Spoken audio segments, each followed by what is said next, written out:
नमस्कार. जय महाराष्ट्र. राज्याच्या राजकारणात गेल्या काही काळापासून मोठ्या घडामोडी पाहायला मिळत आहेत. अनेक नेत्यांना आपापल्या सोयीनुसार पक्षांतर केल्याचे समोर आले आहे.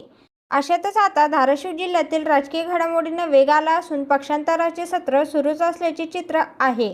कळमनंतर आता धाराशिव शहरातही राजकीय समीकरणे बदलण्याची शक्यता निर्माण झाली आहे. धाराशिव नगरपालिकेतील शिवसेना उद्धव बाळासाहेब ठाकरे पक्षाचे 4 नगरसेवक भाजपमध्ये प्रवेश करणार असल्याची माहिती समोर आली आहे. याबाबत सविस्तर माहिती जाणून घेऊयात. मिळालेल्या माहितीनुसार भाजपमध्ये पक्षप्रवेश करण्यासाठी धाराशिवमधील 4 नगरसेवक मुंबईच्या दिशेने रवाना झाले आहेत. मुंबईत भाजप प्रदेशाध्यक्ष रवींद्र चव्हाण यांच्या उपस्थितीत त्या नगरसेवकांचा पक्षप्रवेश होणार असल्याचंही समोर आलं आहे. त्यामुळे उद्धव ठाकरे यांच्या शिवसेनेसाठी हा मोठा धक्का मानला जात आहे. काही दिवसांपूर्वी कळंब नगरपालिकेतील उद्धव बाळासाहेब ठाकरे शिवसेनेच्या 9 नगरसेवकांसह काँग्रेसच्या एका नगरसेवकाने भाजपमध्ये प्रवेश केला होता.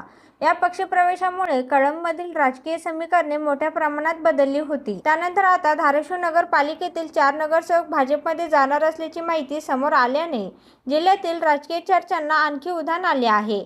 दुसरीकडे वाशी तालुक्यात राष्ट्रवादी काँग्रेसच्या काही युवकांनी आमदार तानाजी सावंत यांच्या नेतृत्वाखाली शिवसेनेत प्रवेश केला.